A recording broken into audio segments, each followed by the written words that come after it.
प्यारे विद्यार्थियों, अभी तक हमने 4 क्लासेस दी है।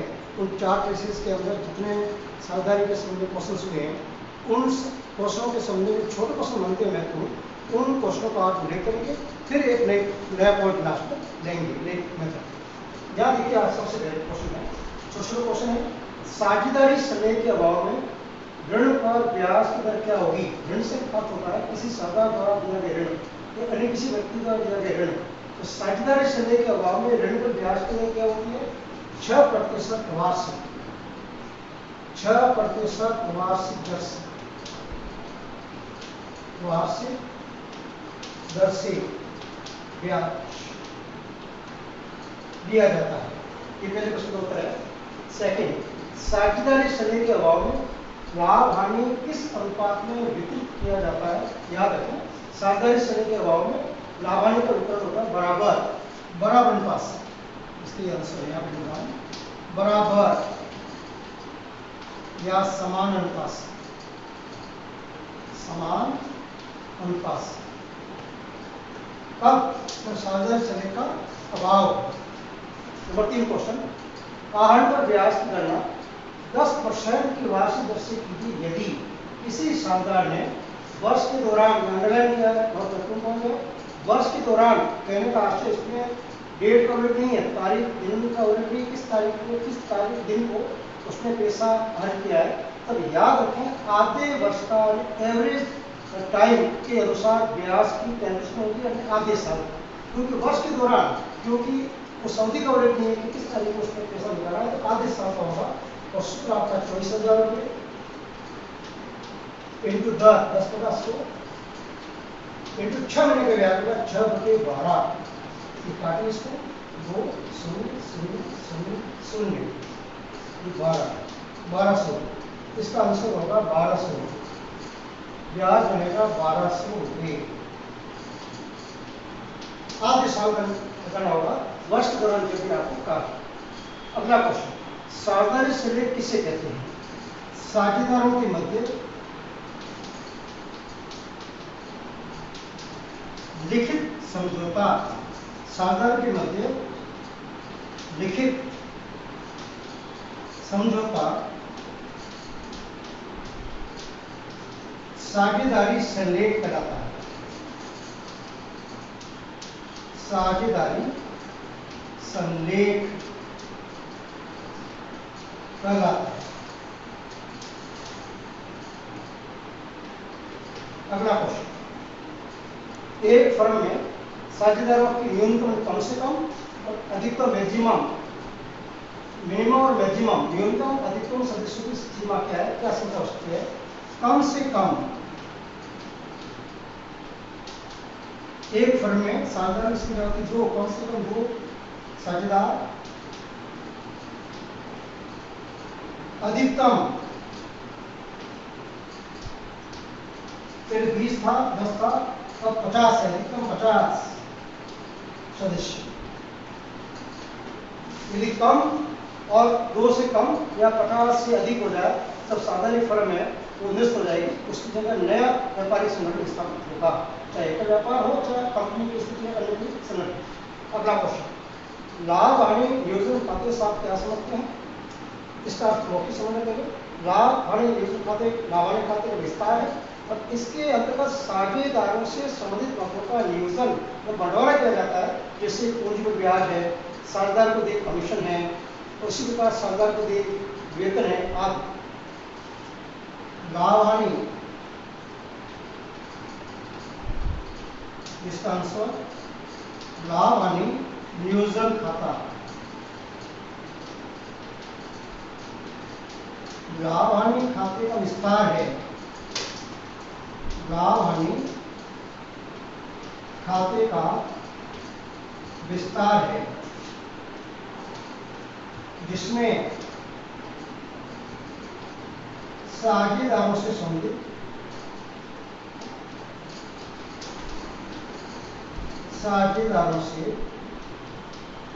संबंधित विभिन्न मदों का लेखा किया जाता है, लेखा किया जाता है। अगला क्वेश्चन, ऐसी दो दशाएं जिसमें साझेदारों के स्थायी पूंजी खाते में परिवर्तन हो सकता है। ये हमने चौथे वीडियो के अंदर पढ़ा था। पार्टनर्स स्प्लिट अकाउंट, इसकी दो विधि आपने पढ़ी थी, स्थायी पूंजी पद्धति और परिवर्तनशील पूंजी पद्धति। स्थायी पूंजी पद्धति के अंतर्गत दो दशाएं होती हैं जिसके अंतर्गत स्थायी पूंजी में बदलाव आ सकता है, परिवर्तन आ सकता है। नंबर एक, किसी साझेदार द्वारा अतिरिक्त पूंजी, अतिरिक्त एडिशनल कैपिटल, अतिरिक्त पूंजी व्यापार में लगाना या फर्म में लगाना। नंबर दो, यदि किसी साझेदार ने स्थायी पूंजी फर्म से वापस निकाली।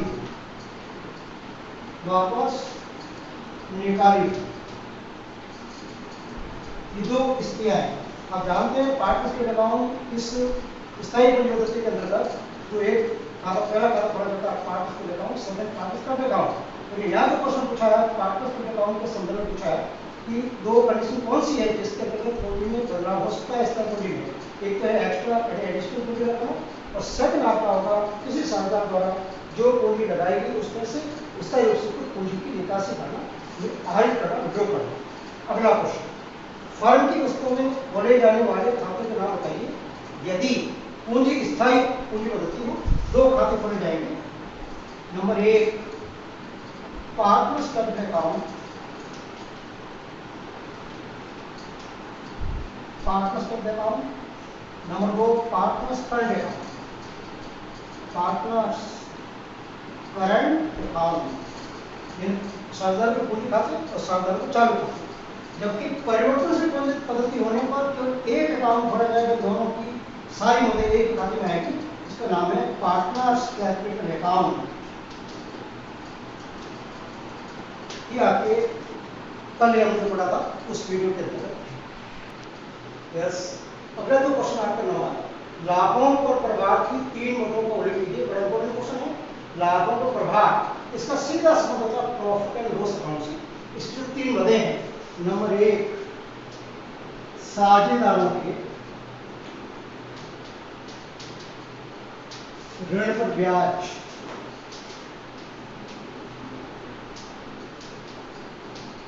नंबर दो, मैनेजर कमीशन,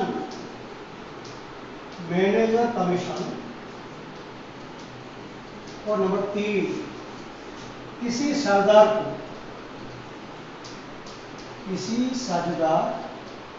को चुकाया गया किराया, अर्थात जिसने अपनी फर्म का कारोबार चल रहा है, किराया पे ले रखा है, उसको दिया गया किराया।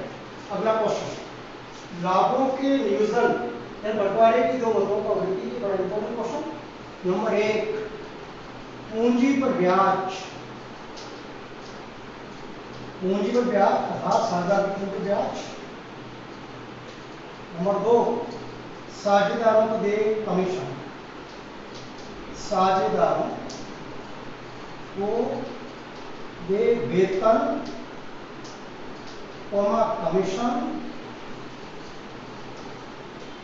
पारिश्रमिक आदि। ये आपके लाभों के नियोजन की कुछ मदें हैं। अगला क्वेश्चन, परिवर्तनशील पूंजी खाते के क्रेडिट इन सीआर तक में कौन सी मदों को दिखाते हैं।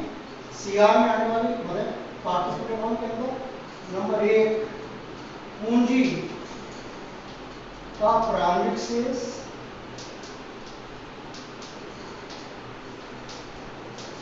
नंबर दो, पूंजी पर ब्याज। नंबर तीन, साझेदारों के वेतन।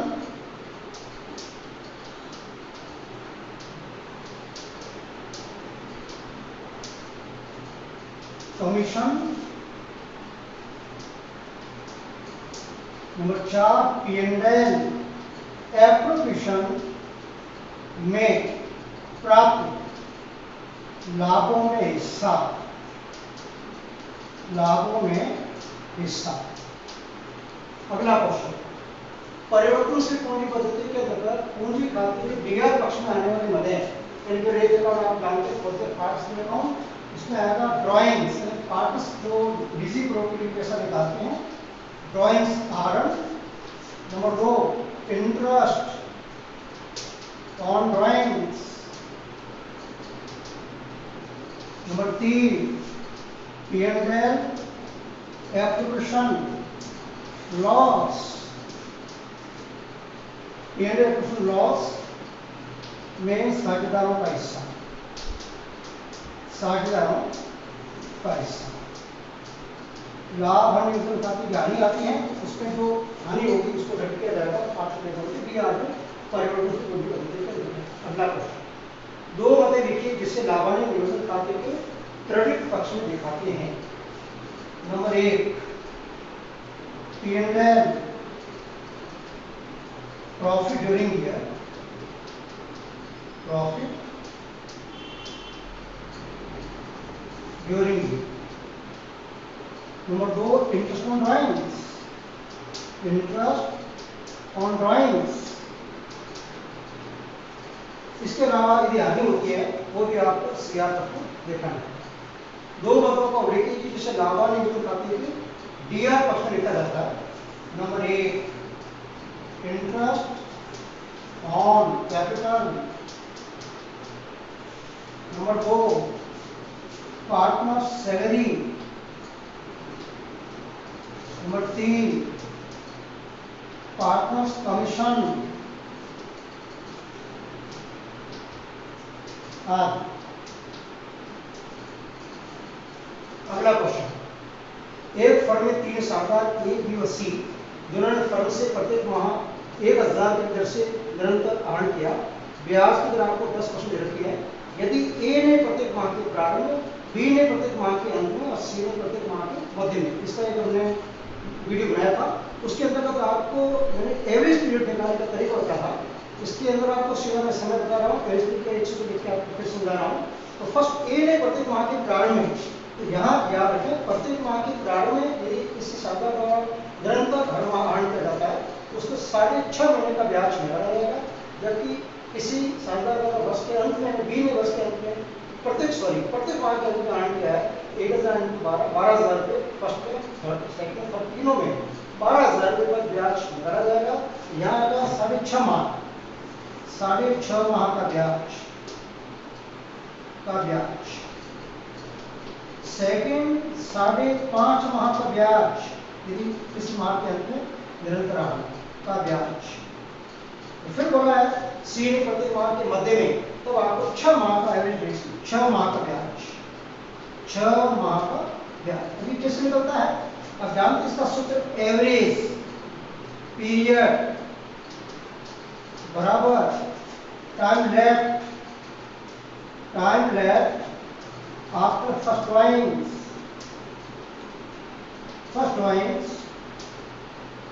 Plus time left after last drawings बटे 2, ये इसका सूत्र है। अब इस सूत्र के अकॉर्डिंग ये आएगा समय, जैसे आपको समझाया है प्रत्येक माह के प्रारंभ में, जैसे 1 अप्रैल को उसने पैसा निकाला है, 1 अप्रैल से 31 मार्च 12 महीने होंगे 12, उसके बाद अंतिम महीने में 1 मार्च को 12 + 1 13, 13 × 2 6.5 माह आएगा। उसी प्रकार से सेकंड प्रत्येक माह के अंत में अर्थात पहला अप्रैल 30 अप्रैल से 30 मार्च आपके 11 माह होंगे और अंतिम आहरण करेगा आपको 31 मार्च को 11 + 0 बटे 2 5.5। जबकि प्रत्येक माह के मध्य में जैसे पहला आहरण करेगा अप्रैल के अंदर 15 अप्रैल या 16 अप्रैल को, तो आधा माह बीत चुका है, तो 15 अप्रैल से लेकर 21 मार्च आपके बनेंगे 11.5 माह और अंतिम मार्च के अंदर आपको 16 मार्च को आहरण करेगा, 16 मार्च से 21 मार्च तक आधा माह, तो 11.5 प्लस आधा माह 5 बटे 2 करेंगे 6 माह। इस तरीके से ब्याज की गणना करेंगे। ये फॉर्मूला आपका है, मैंने आपको समझा चुका हूँ। अब इसके ब्याज निकालते हैं।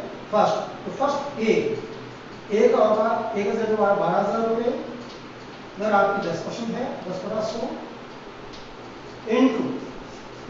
6.5 माह बटे 12 जो भी ब्याज है।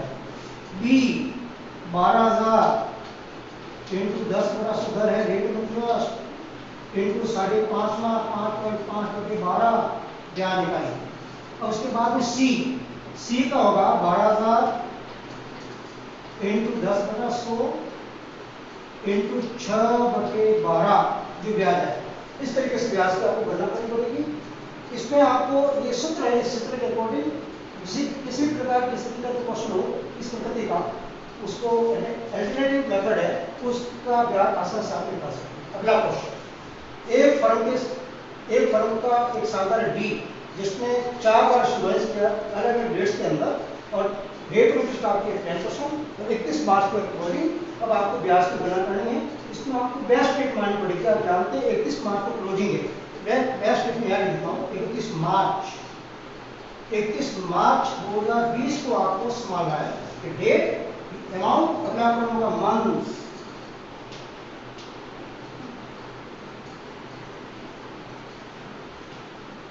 मंथ और प्रोडक्ट हमने किसको तो दिया है साधारण विधि और गुणनफल विधि, लेकिन आपको सुविधाजनक गुणनफल विधि रहेगी, उसके द्वारा निकालते हैं। इसमें आपको 31 मार्च तक हर आहरण की अवधि निकालनी। जैसे 1 जून से 31 मार्च, जून 1 है, जून जुलाई अगस्त सितंबर अक्टूबर नवंबर दिसंबर जनवरी फरवरी मार्च 10 माह, यहाँ आएगा 10 माह। 1 सितंबर अक्टूबर नवंबर दिसंबर जनवरी फरवरी मार्च 7 माह।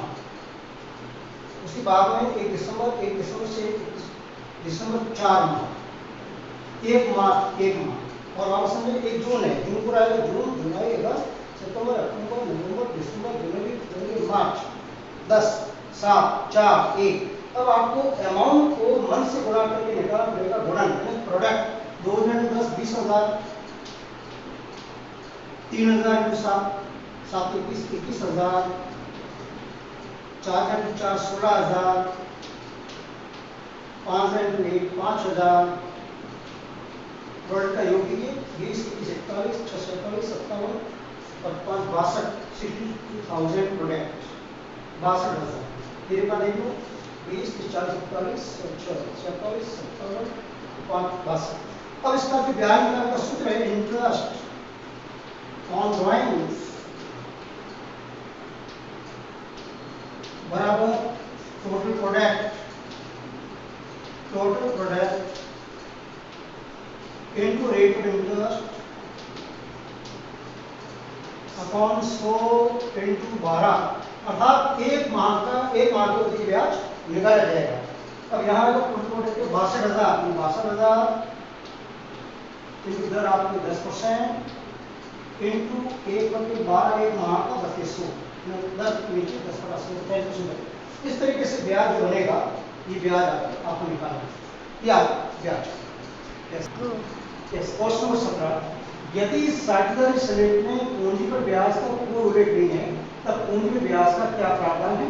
याद रखें साझेदारी सलेट के अभाव में आपने स्पेशल 2 क्वेश्चन लिखे थे वीडियो के अंदर। इसमें स्पष्ट है यदि साझेदारी सलेट का अभाव है तब किसी भी साझेदार को पूंजी पर ब्याज नहीं दिया जाएगा। ये इसका प्रोविजन है। किसी भी साझेदार को यह आंसर आता है, किसी भी साझेदार को पूंजी पर ब्याज दे नहीं है। क्वेश्चन 18 ये 18-19 बहुत इंपॉर्टेंट क्वेश्चन है। पूंजी पर ब्याज को यदि लाभों पर प्रभार का उल्लेख हो तो पूंजी पर ब्याज देने का क्या प्रावधान है। बहुत दुर्लभ क्वेश्चन है, महत्वपूर्ण क्वेश्चन है। याद रखें यदि पूंजी पर ब्याज को लाभों पर प्रभाव माना गया है तो चाहे फर्म को लाभ हो चाहे हानि हो, दोनों स्थितियों के अंतर्गत साझेदारों को पूंजी पर ब्याज दिए हैं और इसका लेखा प्रॉफिट एंड लॉस अकाउंट में किया जाएगा, न कि P&L कुछ अकाउंट के अंदर। पूंजी पर ब्याज पूंजी पर ब्याज दे होगा चाहे फर्म को लाभ हो या हानि हो, दोनों स्थिति के अंदर है पूंजी ब्याज दिया जाएगा यदि पूंजी ब्याज को लाभों पर प्रभाव माना गया। क्वेश्चन 19, यदि फर्म के उपलब्ध लाभ पूंजी पर ब्याज से कम, बहुत इंपॉर्टेंट चीज है, जो अवेलेबल प्रॉफिट है वो पूंजी पर ब्याज से कम है, अर्थात पूंजी पर ब्याज की राशि अधिक है लेकिन फर्म के पास जो उपलब्ध लाभ है जिसको लाभ और निवेश खाते में हम प्रकट कर रहे हैं उसके अंदर लाभ कम है लेकिन ब्याज अधिक हो तब पूंजी पर ब्याज देने का सादा इसका उल्लेख हो तो पूंजी पर ब्याज देने का प्रावधान है। याद रखें, जितना लाभ है उससे अधिक आप पूंजी पर ब्याज नहीं दे सकते। कहने का आशय, माना कि ब्याज में आपका 40,000 रुपये, लाभ हमारे पास में 30,000 ही है तो 30,000 तक ही लाभों का उपयोग पूंजी पर ब्याज देने में काम नहीं रहेगा, लेकिन पूंजी पर जो ब्याज बनता है उस अनुपात से उस लाभ को पूंजी पर ब्याज देने की प्रक्रिया संपन्न की जाएगी। इसका उल्लेख होगा पूंजी पर ब्याज लाभों की सीमा तक, लाभों की सीमा तक ब्याज अनुपात से, ब्याज अनुपात से पूंजी पर ब्याज दिए, पूंजी पर ब्याज दिया जाए। अगला क्वेश्चन, आहरण पर ब्याज ज्ञात करने की विधियों के नाम बताइए। एक तो आपने पढ़ा, इसमें आपको क्वेश्चन नंबर आपको पढ़ा था 15, क्वेश्चन 15 के अंदर आपको मैंने वैकल्पिक विधि के द्वारा समझाया है, लेकिन यहाँ जो आपको पूछा है आहरण पर ब्याज ज्ञात करने की ये कौन सी जोड़ दिया है? नंबर 1 साधारण विधि, सिंपल मेथड, साधारण विधि। नंबर 2 गुणनफल विधि, जो क्वेश्चन में आपने 16 को हल किया, गुणनफल विधि, गुणनफल विधि, इसका वीडियो मेरे आ चुका है, इसका साथ हो जाएगा। इस तरीके से ये आपके छोटे क्वेश्चन संपन्न हैं।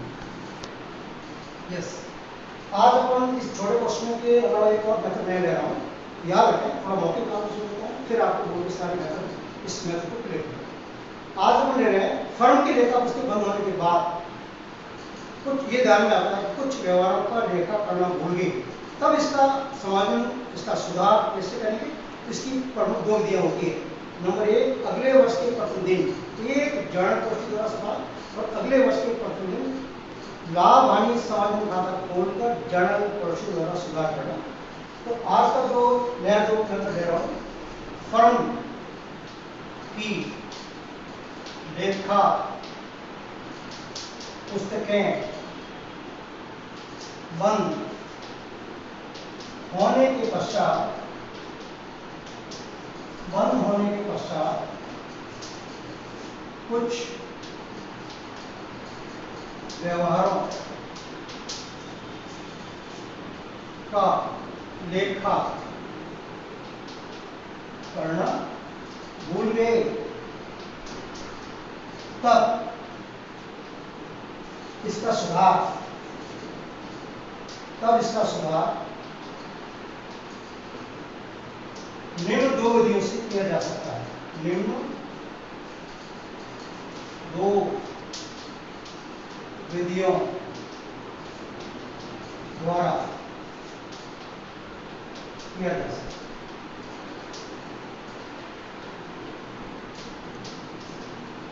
नंबर 1 अगले वर्ष के प्रथम दिन, अगले वर्ष के प्रथम दिन एक जर्नल प्रविष्टि कर सुधार करना। नंबर 2 लाभ हानि समायोजन खाता खोलकर, लाभ हानि समायोजन खाता, P&L adjustment account, P&L adjustment account खोलकर जर्नल प्रविष्टियां करना, जर्नल प्रविष्टियां, प्रविष्टियों द्वारा सुधार, जर्नल प्रविष्टियों द्वारा सुधार। ये 2 मेथड है, आज अपन इसके अंदर एक मेथड को लेते हैं, इसका अगले वीडियो के अंदर आपको और विस्तार से नई चीज समझेंगे। तो पहला मेथड इसका है अगले वर्ष के प्रथम दिन एक ऋण प्रचुरता का सुधार करना। एक्चुअली होता क्या है कि हमने फाइनल अकाउंट तैयार कर ली, उसके बाद में ध्यान आता है कि कुछ व्यवहारों का रेखा करना भूल गए, तब रेखा पुस्तकों को बिना कुछ छेड़छाड़ किए उसकी प्रमाणिकता को नष्ट किए अगले वर्ष के प्रथम दिन ये दो विधियों में से किसी एक विधि को अपनाते हुए उसका सुधार कर सकते हैं। पहली विधि का नाम है अगले वर्ष प्रथम दिन, अगले वर्ष के प्रथम दिन एक जर्नल प्रस्तुत द्वारा सुधार। एक क्वेश्चन देता हूँ, उसके द्वारा आप समझाते हैं। ए व बी 3:2 अनुपात में साझेदार हैं। उनकी प्रारंभिक पूंजी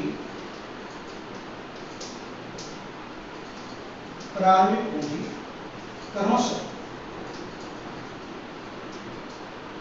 50,000 रुपये, 80,000 रुपये, 50,000 रुपये व 80,000 रुपये। वर्ष के अंत में यह ज्ञात हुआ कि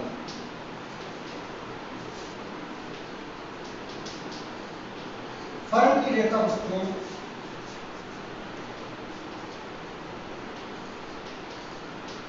बंद हो चुकी है, किंतु निम्न व्यवहारों का लेखा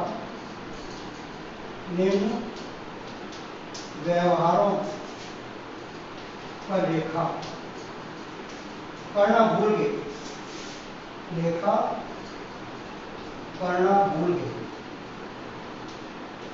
नंबर 1, साझेदारों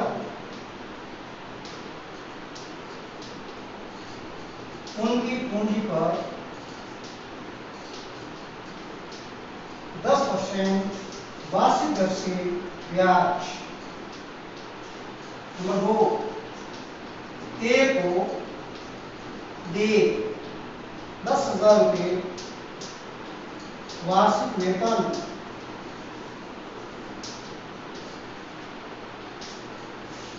नंबर 3, बी को दे 20,000 रुपये commission.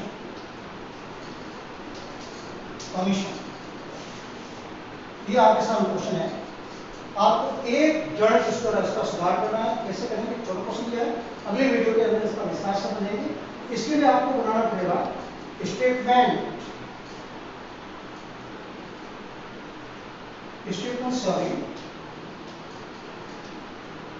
Final adjustment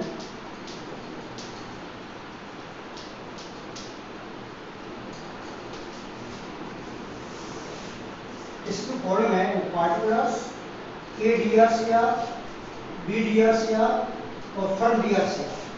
A DRCR, B DRCR, firm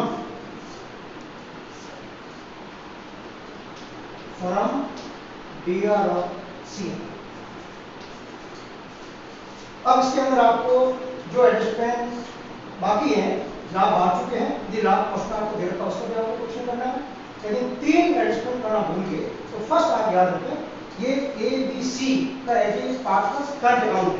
तो उसमें क्वेश्चन हो रहा है तो आपको परिवर्तनशील संपत्ति मांगी की पुष्टि करनी होती है। तो फर्स्ट आप याद रखें ये A का करंट अकाउंट है, B का करंट अकाउंट है, C का करंट अकाउंट है। यदि क्वेश्चन में आपको इस तरह पूंजी को लेको तो आपका A का पूंजी खाता, B का पूंजी खाता, C का पूंजी खाता मानते हैं। याद रखें DRCR फर्म। तो फर्स्ट आपको हो रहा है साझेदारों की पूंजी 10% वार्षिक से ब्याज। तो प्रारंभिक पूंजी 50,000, 80,000। तो फर्स्ट आएगा इंटरेस्ट ऑन कैपिटल CR, क्योंकि एक ही लाभ है तो CR में 50,000 का 10% 5,000 और B की पूंजी 80,000 का 10% 8,000। दोनों में लाभ है। इन फर्म के लिए हानि है, क्यों? क्योंकि इसका लेखा करने से पहले लाभार्थी 5,000, 8,000, 13,000 एक प्रकार की फर्म की हानि हो जाएगी, यह 13,000। डीआर में। उसी प्रकार से नंबर 2 सेकंड का ए को दे वेतन, ए सैलरी, ए सैलरी, ए के लिए लाभ है, ए के सीआर में आएगा 10,000 रुपये, बी में डैश और फर्म के डीआर में 10,000 रुपये डैश। अब उसके बाद एक तीसरा बड़ा इसमें बी को दे कमीशन 20,000 रुपये, बी का लाभ है, बीज कमीशन, बीज कमीशन, बी के सीआर में आएगा 20,000, फर्म के डीआर में 20,000, फर्म के लिए आने की लाभ हमें पहले से मान चुके हैं अर्थात लाभ ज्यादा बांटना है। अब इसका फर्म के बारे में आप देखिए 13 + 23 और 20 43,000 रुपये इसके फर्म के डीआर में, सीआर कुछ है ही नहीं, 43,000 रुपये हमने ज्यादा लाभ बांट दिए और 43,000 रुपये को हमें बांटना पड़ेगा उनके 3 से हानि के रूप में। Number 4 loss on adjustment by 3 अब 43,000 रुपये 13 20 30 43,000 रुपये को 3 इंटू 3 1 और बी 43,000 इंटू 2/5 8 में 40 56 30 0 0 इसका बनेगा अमाउंट 0 0 18 1 8 25 25,800 और यहाँ बनेगा आपका ये कटा 8,600 8 16 17,200 17,200। इस तरीके से डीआर किसके आएगा, एक को वही बना पड़ेगा क्योंकि एक को लाभ ज्यादा मिल चुका है। एक डीआर में आएगा 25,800, एक डीआर में आएगा 25,800 और बी के डीआर में आएगा 17,200 17,200।